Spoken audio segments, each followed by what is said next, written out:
Hello, and welcome back to It's Our Time podcast with your host, Dalal. I am your friend, your cousin, your auntie, or nobody at all. Hey, it's all good. All is welcome here. Thank you so much for tuning in to my podcast and supporting this journey. I really, really appreciate your presence here. Thank you.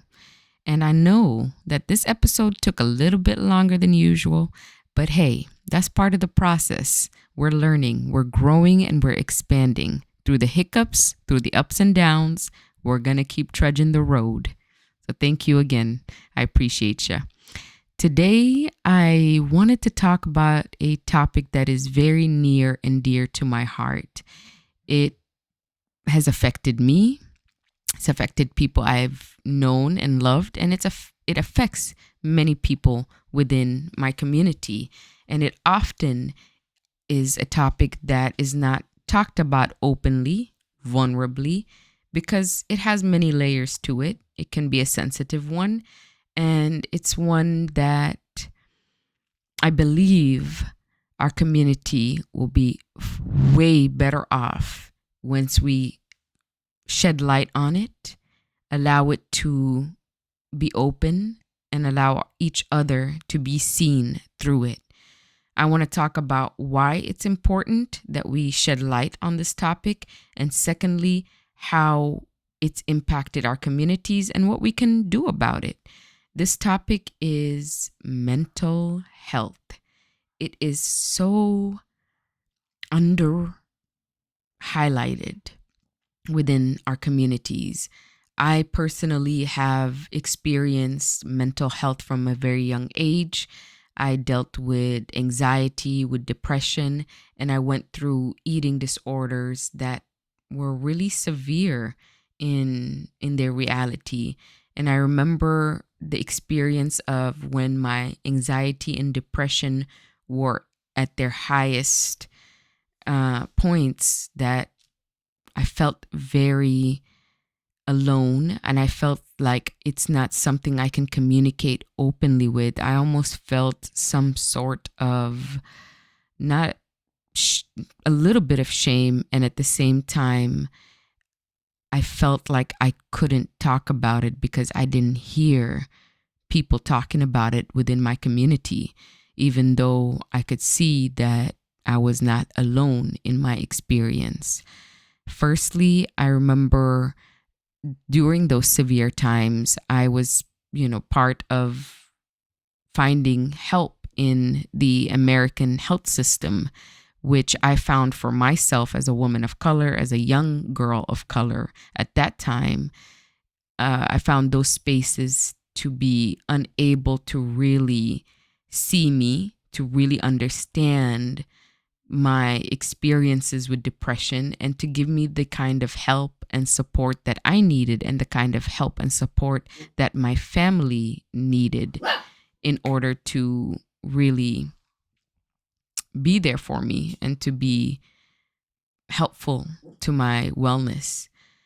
Why why I felt like it was something that we don't talk about is because in our communities, we deem mental health as somewhat not important, or that it doesn't exist.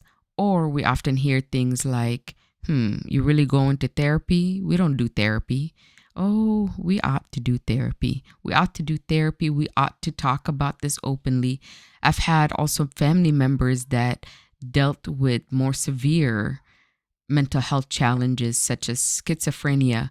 And these are not light topics to navigate, but if the community is looking at that individual as a one in a million, and we want to create a reality in which our communities don't deal with mental health, is really damaging and unrealistic for a multitude of reasons. One of them being that the lived reality of people of color in this climate in the United States, where our bodies, our spirit, our mind, and our reality is subjugated to the fears of others, and we have to live in that reality. And one of those fears that is derived from the other people's projected realities is racism. We are navigating an entity that has immersed itself into literally every fiber of reality. And as individuals of color, navigating this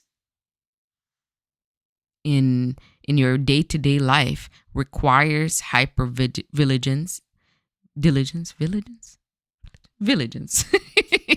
hypervigilance, being aware of your climate, being aware of your environment at all times. And that level of awareness is exhausting, it's straining, and it demands a lot out of your mental capacity. That's number one. Number two, navigating life and maintaining a way to survive in that reality is also difficult, where you're met with challenges of how to create a livelihood, of how to meet your dreams, how to express yourself, how to define yourself. These are not easy things. And thirdly, you have to come to terms with a reality that can be very violent towards the bodies of people of color. And you have to digest this almost continually while keeping and seeing the remnants of that very violent and damaging history of the lived reality of people of color and Black bodies. This is a whole lot on your mental health. This is just one compartment of it, because mental health, with or without those challenges and those egregious realities, is just a part of life. And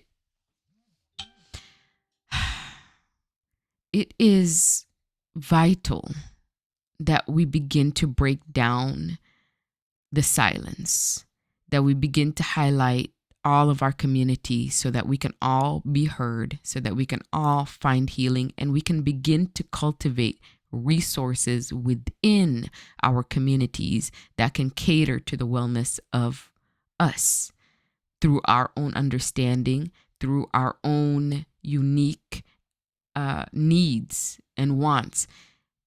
There's an understanding I can give my community about mental health if I were to seek to become certified in that field. Inshallah, hopefully that is coming down the road. But this is just one way that opening these kinds of conversations is going to assist the possibility of resources actually being created within our communities.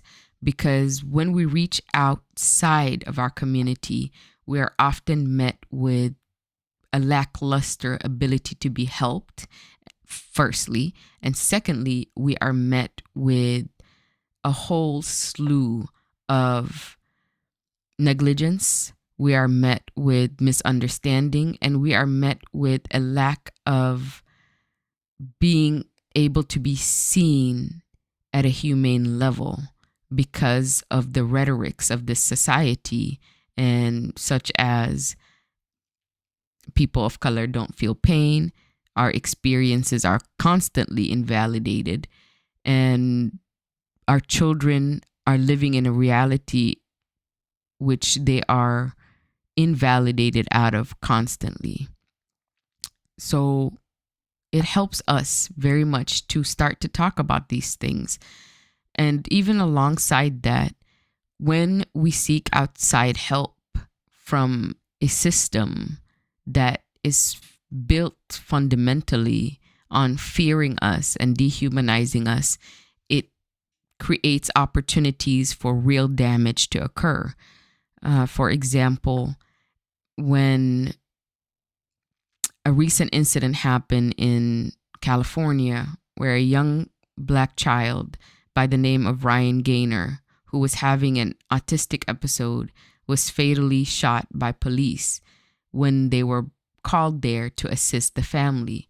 Now, the family is looking for help for their child, for their safety, his safety, and the safety of his siblings. But when we call in external entities that already subjugate our bodies to violence, that already dehumanize our children, that already see our children as a threat, especially young Black boys, when you have the narrative that they are dangerous, that they are erratic, that they are villains, what we're bringing in is a direct violent reaction and interaction. This has broken my heart, and it's another thing that we have to constantly digest within our community. And there is no way that these kinds of realities do not affect our mental health. So I am sending my prayers and my love to the Gaynor family. This is such a difficult topic to talk about, but it's so necessary to talk about because it's really pivotal and so demanding that we build resources within our communities that can be sought out by us, where we understand one another, where we can be there for the safety, the nurturing, and the understanding and wellness of our families and our communities. Let's break the stigma of talking about mental health in the Black community. Let's start to really open this dialogue up, start to make it normal, and begin to see where the work really needs to be done, because we have incredible minds in our communities, incredible doctors, psychiatrists, therapists, and we can also build upon that and train, and the vision would become limitless to how we can really provide mental health support for our children, for our parents, our elders, and ourselves. We deserve to live in a way that caters to the whole being of who we are. And that includes talking about things that society or even ourselves might have deemed not our kinds of problems. But it's not about them being a problem. It's about them being a reality. And often, to do something about it, we got to look at it head on. I encourage us to really start to look further into this. And I hope that we continue to thrive as a community by breaking down the limitations that keep us from the full capacity of our wellness, our health, and our thriving. So, you know what? Stigma or no stigma, let's talk about it. I want to thank you again so much for tuning in and for being here. And I look forward to our next conversation together. Thank you. And it's our time, honey. It's our time. Take care.